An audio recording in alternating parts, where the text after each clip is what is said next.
Nadakpan sa otoridad sa Zamboanga City ang key suspect o leader sa pagdagit sa American National nga si Elliot Eastman yatong October 17 sa miaging tuig sa Sibuko, Zamboanga del Norte. Ang detalye sa report ni Efren Mamak. Sa tunga-tunga sa laod sa Basilan Strait ug Zamboanga City, nadakpan ang key suspect o giingong leader sa pagdagit sa American National nga si Elliot Eastman nga nahitabo niadtong October 17 sa miaging tuig sa Sibuko, Zamboanga del Norte. Kini atol sa gipahigayong operasyon sa kapulisan pasado alas 5 sa hapon adlawng Martes. Giila ang nadakpan nga si Jamani Jacaria, 35 anyos ug residente sa Sibuko, Zamboanga del Norte.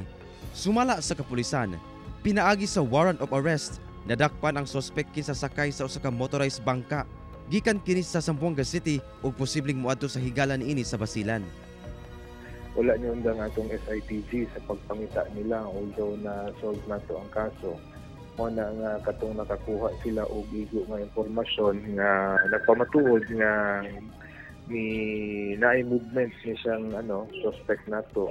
Sumala sa Police Regional Office 9, wala pa misaysay ang suspect kalabot sa maong pagdagit. Wala pa sab kini mikumpirma kung patay na si Eastman. Una nang gibutyag sa usa sa mga suspect nga nadakpan nga patay na si Eastman niadto sab nga adlaw kung kanusa siya gidagit. Balhog na ang suspect sa Sibuko Municipal Police Station sa Zamboanga del Norte.